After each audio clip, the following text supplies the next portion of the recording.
नमस्कार प्यारे बच्चों। आज मैं आपके सामने एक इम्पॉर्टेंट टॉपिक लेकर के आया हूँ जिसका नाम है संधि। संधि एक हिंदी व्याकरण का चैप्टर है और कोई भी कम्पिटिटिव एग्ज़ाम आप उठा करके देख लें तो आप पाएंगे कि संधि चैप्टर से प्रश्न कई बार पूछे गए हैं। तो चलिए इस टॉपिक को आज ऐसा समझते हैं कि आपको फिर कभी गड़बड़ी हो ही ना। संधि कहते किसे हैं उसी से शुरुआत करते हैं हम। संधि किसे कहते हैं, उसकी परिभाषा को जानते हैं, उसके प्रकार को जानते हैं।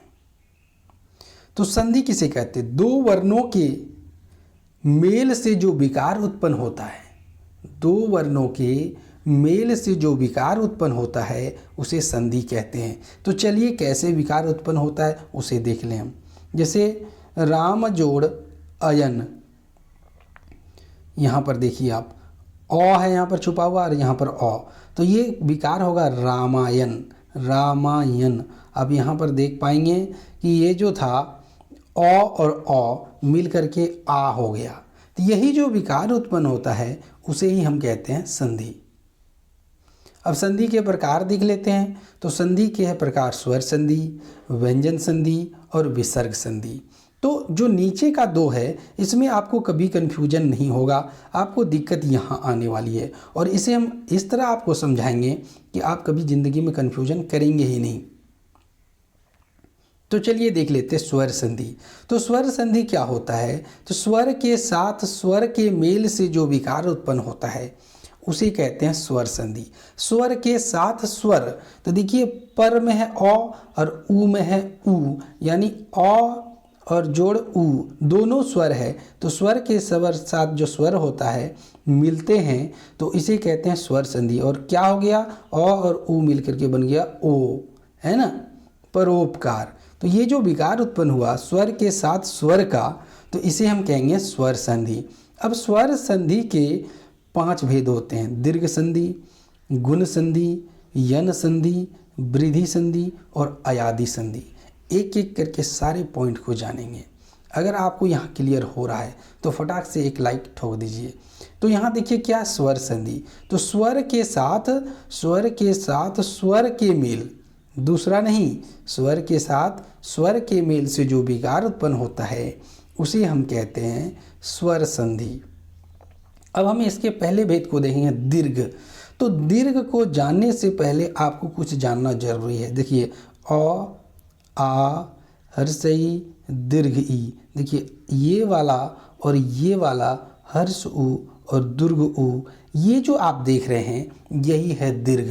तो इसमें क्या कहता है कि चाहे आप हर्ष को मिला लीजिए, चाहे आप दीर्घ को मिला लीजिए, चाहे हर्ष और दीर्घ को मिला दीजिए, बनना हमेशा दीर्घ है। जैसे तरबूज खीरे चाकू पर गिरे या चाकू तरबूज पर गिरे, कटना तो तरबूज को ही है। उसी प्रकार स्वर के साथ यानी ह्रस्व के साथ ह्रस्व मिला लीजिए फिर भी दीर्घ होगा, दीर्घ के साथ दीर्घ मिला लीजिए फिर भी दीर्घ होगा, ह्रस्व के साथ दीर्घ मिला लीजिए फिर भी दीर्घ होगा। एक बात और, इसमें आप पाएंगे कि ये आपस में मैच करते हैं। ये ऐसा नहीं कि अ के साथ उ मिल गया, ऐसा नहीं हो सकता है। अ के साथ अ ही मिलेगा, अ के साथ क्या मिलेगा? अ मिलेगा और ई के साथ ई ही मिलेगा, उ के साथ उ मिलेगा। ठीक है, चलिए विस्तार से जानते हैं। तो यहाँ कह रहा है अ के बाद अ आ हर्षई दीर्घई हर्षो दीर्घो री, ये सब क्या है? ह्रस्व और दीर्घ स्वर हैं। ठीक है, इसमें आ दीर्घ ई दीर्घ उ ये सब ह्रस्व के बाद दीर्घ स्वर हैं। तो अगर ये दोनों आपस में मिल जाते हैं, इतना आपको याद करने की ज़रूरत नहीं है, आप ये याद रख ही नहीं पाएंगे। आप रट के तोता बन सकते हैं, रट के टीचर नहीं बन सकते हैं, या रट के कोई अच्छे एग्जाम को पास नहीं कर पाते। आपको बस देखना है कि हो क्या रहा है, आपको देखना है कि सेम घर मिल रहा है। क्या मिल रहा है? सेम घर, तो हमेशा बाद वाला होगा। चलिए देखते हैं। ये देखिए धर्म में अ जोड़ अ, है ना, क्या बना? आ, धर्मार्थ आ। यहाँ देखिए अ जोड़ अ क्या बना? आ, स्वार्थी में। अ जोड़ अ आ, मता। अ जोड़ अ, देवार। आप देख पा रहे होंगे कि ऐसे संधि में आपस के घर वाले मिलते हैं, चाहे वो ओ हो, चाहे वो ओ आ हो, चाहे वह आ हो, चाहे वह आ ओ, दूसरों के साथ ये मेल नहीं करते हैं। तो इस प्रकार की संधि को दीर्घ संधि कहा जाता है। क्लियर हो रहा है? आप हमें कमेंट करेंगे, लजाइएगा नहीं, नहीं समझ में आए आप 50 बार पूछिए हमसे। चलिए आगे देखते हैं। अगला है गुण संधि। अब देख लीजिए यहाँ पर कुछ ना कुछ गुण की बात की जा रही है। आप पहला वाला में देखा कि आपने कहा दीर्घ, तो दीर्घ ह्रस्व और दीर्घ मिलेगा तो दीर्घ होगा, ह्रस्व मिलेगा तो दीर्घ होगा, दीर्घ मिलेगा तो दीर्घ होगा, ह्रस्व दीर्घ मिलेगा फिर भी दीर्घ होगा। लेकिन यहाँ गुण हो रहा है, तो यहाँ गुण में कुछ बदलाव जरूर होगा। तो देखते हैं क्या बदलाव होता है। तो उससे पहले आप यहाँ देखिए कि यहाँ क्या कह रहा है। यहाँ कह रहा है ओ अपने घर को छोड़ करके दूसरे घर के साथ प्रवेश कर रहा है। ओ आ के बाद कोई दूसरा आए, ठीक है, लेकिन दूसरा कहाँ तक आए ये भी बात समझ में आना चाहिए आपको कि ओ आ तो रहेगा, यानी पहला घर के साथ कोई दूसरा घर, तो इसके बाद कौन घर आता है? इसके बाद आता है हर्षई दीर्घई, इसके बाद आता है हर्षऊ दीर्घऊ, है ना, और इसके बाद आता है री। तो यहाँ पर देख लीजिए यहीं तक हम चलेंगे, अभी हम आगे बाद में जाएंगे। पहले आप यहीं तक देखिए कि औ घर के साथ हर्षई मिल सकता है, औ घर के साथ दीर्घई मिल सकता है, औ घर के साथ हर्षऊ मिल सकता है, औ घर के साथ दीर्घऊ मिल सकता है, औ घर के साथ री मिल सकता है। तो इस प्रकार जो बदलाव होगा वो कुछ निम्न होगा। अगर ओ के साथ ई मिलता है तो ए बनेगा, ओ के साथ ई मिलता है तो ए बनेगा, ओ के साथ ई घर मिलेगा तो क्या बनेगा? ए बनेगा। उसी प्रकार ओ आ के साथ अगर ऊ का घर मिलेगा तो क्या बनेगा? ओ बनेगा। उसी प्रकार ओ आ के साथ अगर री मिलेगा तो अर बनेगा। क्या बनेगा? अर बनेगा। तो यानी इसके गुण में हो गया है बदलाव, इसलिए इसे गुण संधि कहते हैं।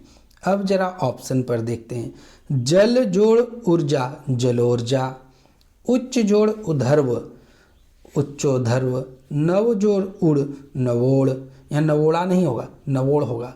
जल जोड़ उष्मा जलोष्मा, समुद्र जोड़ उर्मी समुद्रोमी, जल जोड़ उर्मी जलोर्मी। तो आपने अभी दो घरों को देखा। आपने ये देखा कि ओ अगर आपस में मिलता है, ओ आ आपस में मिलता है, इसको दीर्घ कहते हैं, और यही दूसरों के साथ मिलता है तो उसे कहते हैं गुण संधि। अब हम देखेंगे वृद्धि संधि। अब क्या देखेंगे? वृद्धि संधि। तो जिस प्रकार इसका नाम देख पा रहे होंगे उसमें कुछ ना कुछ वृद्धि हो जाएगा। अब आप देख लीजिए जरा इसको, ये लेफ्ट साइड आप देख पा रहे होंगे ओ आ के साथ ही मिला है। ओ आ के साथ कहाँ तक मिला है? अब एक बार देखें, ओ आ यदि आपस के घर के साथ मिलता है तो दीर्घ संधि कहते हैं। ओ आ यदि री तक मिलता है, री तक, तो उसे हम गुण संधि कहते हैं। ओ आ यदि री के बाद मिलता है, री के बाद क्या होगा? हर्षऊ दीर्घऊ ए है ना, इन सब के बाद मिलता है, या उसके बाद ओ के साथ मिलता है, जो री के बाद आते हैं उनके साथ मिलता है, तो उसे हम कहते हैं वृद्धि संधि। वृद्धि संधि की सबसे अच्छी पहचान है वृद्धि हो जाना। इसमें कभी भी सिंगल आपको नहीं मिलेगा। यहाँ देखिए ए और अय हमेशा हम इस प्रकार लिखते हैं। यहाँ पर एक ए था वो डबल हो गया, वृद्धि हो गया। एक ए था, इसको मिटाता हूँ।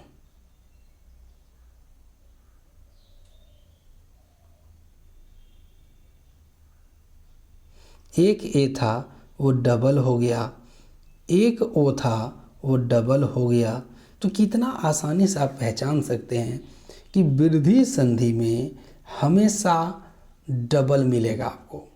जिस प्रकार दीर्घ संधि में बाद वाला आता है, उसी प्रकार वृद्धि संधि में भी बाद वाला आता है, लेकिन दीर्घ संधि में आपको सिंगल दिखाई देगा और वृद्धि संधि में आपको हमेशा डबल दिखाई देगा। तो ये है वृद्धि संधि। अब आप देखेंगे यन संधि, ठीक है, कौन सा संधि? यन संधि। अभी तक आपने ये देखा, अभी तक आपने क्या देखा? अ के साथ पहले अपना घर मिला तो दीर्घ हो गया, फिर अ के साथ पड़ोसी मिले यानी कि हर्षई, हर्षऊ, री तक ये पड़ोसी मिले तो गुण हो गया। उसी अब इसके बाद री के बाद वाला मिला, जैसे ए, ऐ, ओ, औ, तो ये हो गया आपका वृद्धि संधि। तो अभी तक आपने ये देख रहा था कि सब अ के साथ खेल हो रहा था। इस बार यन में बदलाव है। यन में क्या कह रहा है कि भाई अ का कोटा तो सबके साथ पूरा हो गया, अपने साथ भी पूरा हो गया, पड़ोसियों के साथ भी पूरा हो गया, दूर वालों के साथ भी पूरा हो गया। क्या अ ही चलता रहेगा? तो नहीं। अब कौन चलेगा? अब चलेगा अ के बाद होता है हर्षई, दीर्घई, हर्षऊ, दीर्घऊ, री तक। फिर आप देख रहे हैं री तक दिख रहा होगा, तो री तक के बाद कौन आएगा? तो री तक के बाद कोई भी आ जाएगा। यहाँ पर क्या हो जाएगा? हर्षई, दीर्घई, हर्षऊ, दीर्घऊ, री के बाद कोई भी। अ के साथ नियम था, एक एक स्टेप में बढ़ रहा था, जबकि यन के साथ ऐसा कुछ नहीं है। हर्षई, दीर्घई, हर्षऊ, दीर्घऊ, री के बाद कोई भी आ जाए तो उसे कहेंगे हम यन संधि। जैसे उ जोड़ ए तो वह होगा, ई जोड़ आ या होगा, ई जोड़ अ यह होगा, उ जोड़ ई वी होगा, अ जोड़ आ या होगा, अ ई जोड़ ए ये होगा, आ ई जोड़ आ या होगा। यहाँ पर आप देख रहे होंगे हर्षई, दीर्घई, हर्षऊ, दीर्घऊ के बाद कोई भी आ जाए वो कोई फर्क नहीं पड़ता है। तो अभी आपने री तक देखा, अगला जो अयादी संधि होगा री के बाद होगा, ठीक है। अयादी संधि में क्या होगा? री के बाद होगा। अब आप देख लीजिए री के बाद क्या होता है? ए, ऐ, ओ, औ, ए, ऐ, ओ, औ, उसके बाद कोई भी आ जाए। सबसे ज़्यादा नियम 3 संधि तक है, दीर्घ संधि, गुण संधि, वृद्धि संधि। उसमें अ के बाद स्टेप बाय जाते हैं, जबकि यन और अयादी में कोई भी आ जाते हैं। तो ऐसे में क्या हो जाता है? ए जोड़ अ करेंगे तो ऐ, ए जोड़ अ करेंगे आय, ओ जोड़ अ करेंगे औ जोड़ अ करेंगे आओ, और ओ जोड़ ई करेंगे आओ, ये हो जाता है, ठीक है। तो ये संधि के 5 प्रकार थे स्वर वाले। अब आप देखिए व्यंजन संधि। हमने कहा था कि इसमें कोई दिक्कत नहीं होगा। आपको ध्यान रखना कि व्यंजन वर्ण किसे कहते हैं। तो व्यंजन वर्ण वो होता है जिसको स्वर वर्ण की ज़रूरत होती है। यानी यदि हम क लिखते हैं तो हमारा क हलंत जोड़ अ होता है। यदि हम अ को गायब कर दें तो हमारा शुद्ध रूप व्यंजन का ये होगा, यानी क हलंत। तो जहाँ पर भी आपको हलंत दिख जाए, जहाँ पर भी आपको हलंत दिख जाए वो आपका हो जाएगा व्यंजन संधि। तो दिक जोड़ गज, दिग्गज तो होता नहीं, दिग्गज होता है। वाक जोड़ ईस, वागीस। अच जोड़ अंत, अजंत। सड जोड़ आनन, सडानन। अप जोड़ ज, अब्ज। अब हम बात करेंगे विसर्ग संधि की। तो इसके नाम में देखिए विसर्ग मिलेगा, ये देखिए, यानी विसर्ग से साथ आप स्वर मिला दीजिए या व्यंजन मिला दीजिए, वो विसर्ग संधि हो जाएगा। व्यंजन संधि क्या हो जाएगा? व्यंजन संधि में मैंने बताया ही नहीं। तो व्यंजन संधि में क्या हो जाएगा आपका? व्यंजन के साथ चाहे आप स्वर मिला दीजिए या व्यंजन के साथ आप व्यंजन मिला दीजिए, व्यंजन के साथ स्वर मिला दीजिए या व्यंजन के साथ व्यंजन मिला दीजिए, तो इस प्रकार जो बदलाव होगा वो व्यंजन संधि कहलाएगा। ठीक उसी प्रकार विसर्ग के साथ व्यंजन मिला दीजिए या विसर्ग के साथ स्वर्ग मिला दीजिए, तो ये होगा स्वर संधि।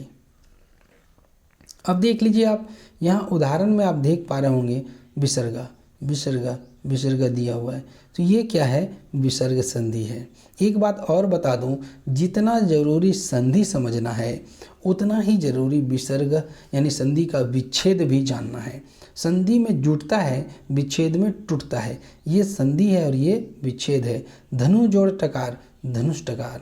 नी जोड़ चल निश्चल, नी जोड़ तार निस्तार, दुह जोड़ शासन दुशासन, नी जोड़ संदेह निस्संदेह।